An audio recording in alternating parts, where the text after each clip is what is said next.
Hi, ഞാൻ സതീഷ് മലപ്പുറം. നമ്മുടെ വീട് പണിയിൽ ചെലവ് കൂട്ടുന്ന ഒരു ഏരിയയാണ് പ്ലംബിംഗ് ആൻഡ് വയറിങ്. ഇന്ന് ഞങ്ങൾ സംസാരിക്കാൻ പോകുന്നത് പ്ലംബിങ്ങിനെ കുറിച്ചിട്ടാണ്. എൻ്റെ വീട് 2000 സ്ക്വയർ ഫീറ്റ് അടുത്ത് ഏരിയയുള്ള ഒരു ലോ ബഡ്ജറ്റ് വീടാണ്. ഇപ്പോൾ നടന്നുകൊണ്ടിരിക്കുകയാണ്. പ്ലംബിംഗ് വർക്ക് നമ്മൾ ഫിറ്റിങ്സ് അല്ലാത്ത അതിൻ്റെ പൈപ്പ് ഇടൽ ബാക്കി കാര്യങ്ങളൊക്കെ ചെയ്ത് കഴിഞ്ഞു. അപ്പോൾ അതുമായി ബന്ധപ്പെട്ട കുറച്ച് കാര്യങ്ങളാണ് ഞങ്ങൾ ഷെയർ ചെയ്യുന്നത്. എന്തൊക്കെ മെറ്റീരിയൽസ് ഉപയോഗിച്ചിട്ടാണ് പ്ലംബിംഗ് നടത്തിയത്, അതിന് എത്രത്തോളം കോസ്റ്റായി, മാത്രമല്ല ഈ കോസ്റ്റ് കുറയ്ക്കുന്നതിന് വേണ്ടിയിട്ട്, അത് പ്ലംബിംഗ് കോസ്റ്റ് കുറയ്ക്കുന്നതിന് വേണ്ടി ഞാൻ എന്തൊക്കെ കാര്യങ്ങൾ ശ്രദ്ധിച്ചു എന്നീ കാര്യങ്ങളാണ് ഞങ്ങൾ ഷെയർ ചെയ്യുന്നത്.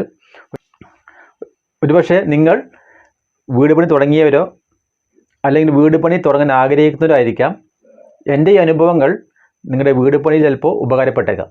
നമുക്കറിയാം, നമ്മുടെ പ്ലംബിംഗ് കോസ്റ്റ് കൂട്ടുന്ന വീടിൻ്റെ ഒരു ഭാഗമാണ് ബാത്റൂമുകൾ.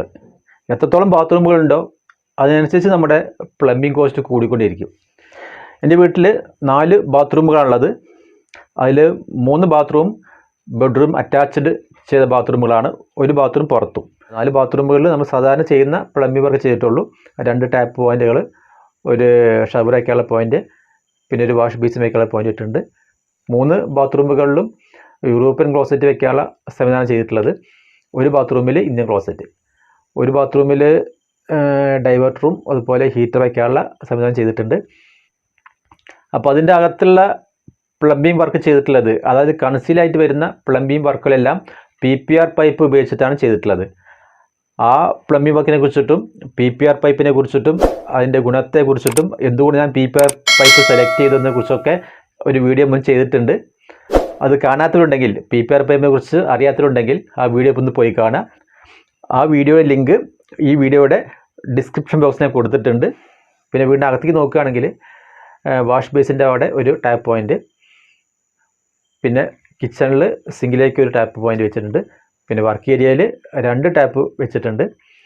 അതൊന്ന് ഫ്രഷ് വാട്ടർ വരാനും ഒന്ന് ടാങ്കിൽ നിന്ന് നേരിട്ട് വെള്ളം വരാനും ഉള്ള ടാപ്പ് പോയിൻറ്റുകളാണ്.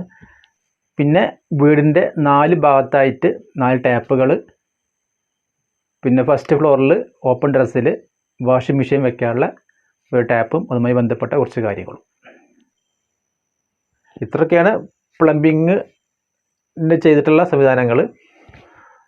അപ്പോൾ ഞാൻ ബാത്റൂമിനെ പുറത്ത് ചെയ്ത പ്ലംബിംഗ് വർക്കിനെ കുറിച്ച് ഞാൻ കാണിച്ചു തരാം. അതിനുശേഷം ഞാനിതിൻ്റെ മൊത്തം, അതായത് ഇതുവരെ ചെയ്ത പ്ലംബിങ്ങിന് എത്രത്തോളം കോസ്റ്റായി പറയാം. അതിനുശേഷം ഞാൻ ഈ പ്ലംബിംഗ് വർക്കിൻ്റെ ചെലവ് കുറയ്ക്കുന്നതിന് വേണ്ടി ഞാൻ ശ്രദ്ധിച്ച കാര്യങ്ങളെക്കുറിച്ച് പറയാം. ഇതാണ് വാട്ടർ ടാങ്കും ബാത്റൂമുമായി ബന്ധപ്പെട്ട് പുറത്ത് നടത്തിയ പ്രധാനപ്പെട്ട ഒരു പ്ലംബിംഗ് വർക്ക്. ഇവിടെ വണ്ണം കൂടിയ 4-5 പൈപ്പ് മുകളിലത്തെ ബാത്റൂമിൽ നിന്ന് സെപ്റ്റിക് ടാങ്കിലേക്കുള്ള പൈപ്പാണ്. രണ്ടാമത്തെ പൈപ്പ് മുകളിലത്തെ ബാത്റൂമിൽ നിന്ന് വേസ്റ്റ് വെള്ളം പോകാനുള്ള പൈപ്പാണ്. മൂന്നാമത്തെ പൈപ്പ് വാട്ടർ ടാങ്കിൽ നിന്ന് വെള്ളം താഴത്തേക്ക് ഇറങ്ങുന്ന പൈപ്പാണ്. 4-മത്തെ പൈപ്പ് മോട്ടറിൽ നിന്ന് വാട്ടർ ടാങ്കിലേക്ക് വെള്ളം കയറ്റാനുള്ള പൈപ്പാണ്. 5-മത്തെ പൈപ്പ് നമ്മുടെ വാട്ടർ അതോറിറ്റിയുടെ വെള്ളം മുകളിലത്തെ ടാങ്കിലേക്ക് കളക്ട് ചെയ്യാനുള്ള പൈപ്പാണ്. 6-മത്തെ പൈപ്പ് PPR പൈപ്പാണ്. അത് മുകളിലത്തെ ബാത്റൂമിലേക്ക് വെള്ളം എത്തിക്കാനുള്ള പൈപ്പാണ്. ഇത് കിച്ചൻ്റെ ഭാഗത്ത് നടത്തിയ പ്ലംബിംഗ് വർക്കാണ്. ഇവിടെ 2 PPR പൈപ്പ് കാണാം. ഇത് രണ്ടും വർക്ക് ഏരിയയിലെ സിങ്കിലേക്ക് വെള്ളം എത്തിക്കാനുള്ള പൈപ്പാണ്. പിന്നെ പുറമെ നിന്ന് ചെയ്യുകയാണെങ്കിൽ അതിൻ്റെ വേസ്റ്റ് വാട്ടർ ഒഴിവാക്കാനുള്ള പൈപ്പ് ഇട്ട് വെച്ചിട്ടുണ്ട്. പുറത്ത് ഒരു വാഷ് ബേസിൻ വയ്ക്കാൻ ഉദ്ദേശിക്കുന്നുണ്ട്. അപ്പോൾ അതിലേക്ക് വെള്ളം എത്തിക്കാനും അതിൻ്റെ വേസ്റ്റ് വാട്ടർ ഒഴിവാക്കാനുള്ള പൈപ്പ് ഇട്ട് വെച്ചിട്ടുണ്ട്.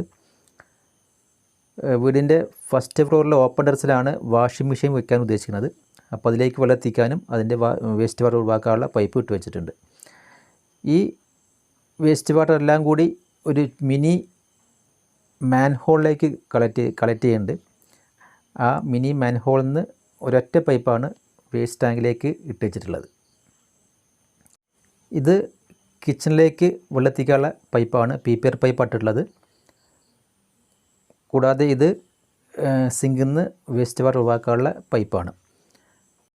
പിന്നെ ഇത് ഡൈനിങ് ഹാളിലെ വാഷ് ബേസിനിലേക്ക് വെള്ളത്തിക്കാനുള്ള പൈപ്പും അതുപോലെ അവിടുന്ന് വേസ്റ്റ് വാട്ടർ ഒഴിവാക്കാനുള്ള പൈപ്പാണ്.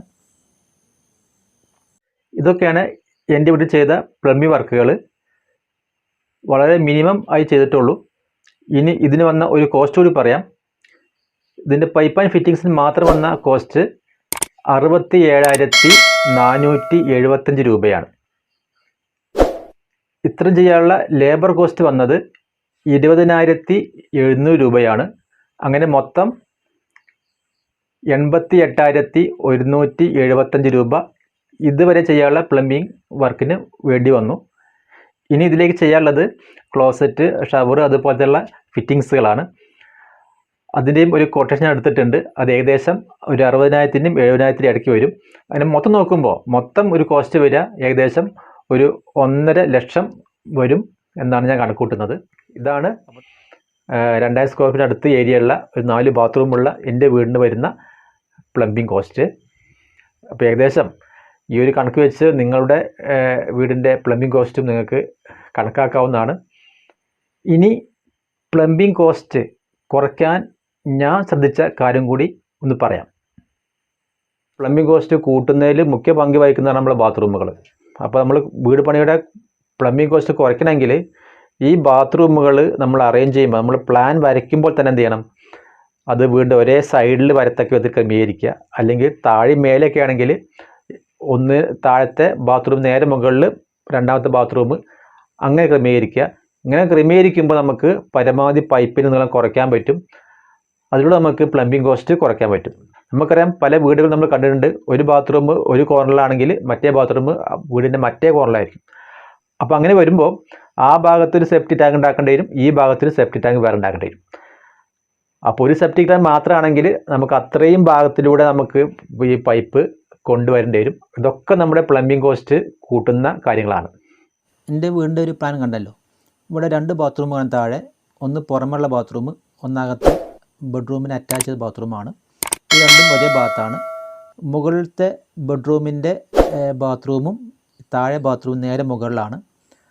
ഇങ്ങനെ അറേഞ്ച് ചെയ്തുകൊണ്ട് സെപ്റ്റി ടാങ്കിലേക്ക് പോകുന്ന പൈപ്പ്, അതുപോലെ വേസ്റ്റ് ടാങ്കിലേക്ക് പോകുന്ന പൈപ്പ്, ഇതൊക്കെ ഏറ്റവും മിനിമം വേണ്ടി വന്നുള്ളൂ.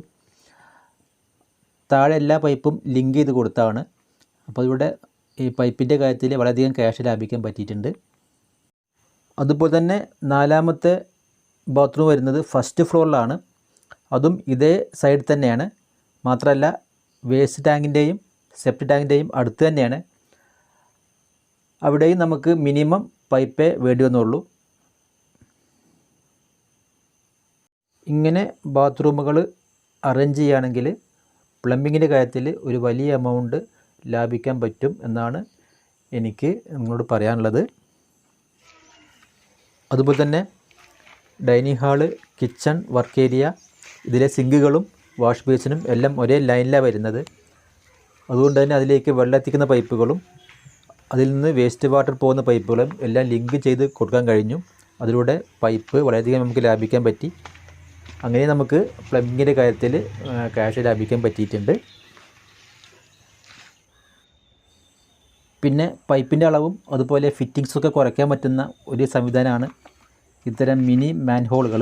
ഇത് നമുക്ക് വീട്ടിൽ നിന്ന് തന്നെ പഴയ ബക്കറ്റ് ഉപയോഗിച്ചിട്ടോ അല്ലെങ്കിൽ വലിയ പെയിൻറ്റിൻ്റെ ടിന്ന് ഉപയോഗിച്ചൊക്കെ ഉണ്ടാക്കാൻ പറ്റുന്നതാണ്.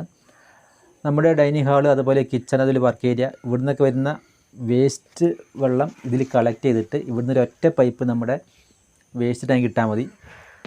അതിലൂടെ നമുക്ക് ഒരു വലിയ അളവിൽ നമുക്ക് പൈപ്പ് ലാഭിക്കാൻ പറ്റും. ഇത് എല്ലാ പ്ലംബിങ്ങുകാരും ചെയ്യുന്ന സംവിധാനമാണ്. ഇതിലൂടെയൊക്കെ ഇങ്ങനെയൊക്കെ നമുക്ക് എന്ത് ചെയ്യാൻ പറ്റും, നമ്മുടെ പ്ലംബിങ്ങിൻ്റെ ചിലവ് ചുരുക്കാൻ പറ്റും. ഇതൊക്കെ എൻ്റെ വീട്ടിൽ ഞാൻ ചെയ്തതാണ്. ഇത് ഒരു 4 ഭാഗത്തുനിന്ന് വരുന്ന വെള്ളം ആണ് ഇതിൽ കളക്ട് ചെയ്യുന്നത്. അത് ഒറ്റ പൈപ്പ് മുഖേന വേസ്റ്റ് ടാങ്കിൽ പോവുകയാണ്. അപ്പോൾ ഇങ്ങനെയൊക്കെ നമുക്ക് നമ്മുടെ വീട് പണിയുടെ പ്ലംബിംഗ് കോസ്റ്റ് കുറയ്ക്കാൻ പറ്റും. എനിക്ക് പ്ലംബിംഗ് കോസ്റ്റ് കുറച്ചധികം വന്നത് ഞാൻ PPR പൈപ്പ് ഉപയോഗിച്ചുകൊണ്ടാണ്. നിങ്ങളും നിങ്ങളുടെ വീട് പണി തുടങ്ങുകയാണെങ്കിൽ പ്ലംബിങ്ങിൻ്റെ കാര്യത്തിൽ ഇത്തരം കാര്യങ്ങൾ ശ്രദ്ധിക്കുക. നിങ്ങൾക്ക് പരമാവധി പ്ലംബിംഗ് കോസ്റ്റ് കുറയ്ക്കാൻ പറ്റുന്നതാണ്. അപ്പോൾ എൻ്റെ ഈ വീഡിയോ നിങ്ങൾക്ക് ഉപകാരപ്പെട്ടുവെങ്കിൽ ഒന്ന് ലൈക്ക് ചെയ്യുക, പരമാവധി ആളുകൾക്ക് ഷെയർ ചെയ്യുക. നിങ്ങൾ ആദ്യമായിട്ടാണ് എൻ്റെ ഈ ചാനൽ കാണുന്നതെങ്കിൽ എൻ്റെ ഈ ചാനൽ സബ്സ്ക്രൈബ് ചെയ്യുക. തൊട്ടടുത്ത ബെൽ ബട്ടൺ കൂടി അമർത്തുക. ഞാൻ ഇതുപോലെ ചെലവ് ചുരുങ്ങിയ നിർമ്മാണ പ്രവർത്തനവുമായി ബന്ധപ്പെട്ട വീഡിയോസാണ് എൻ്റെ ചാനലിൽ അപ്ലോഡ് ചെയ്യുന്നത്. ഓക്കെ, നമുക്കൊരു പുതിയ വീഡിയോ ആയിട്ട് നമുക്ക് വീണ്ടും കാണാം. Okay, by.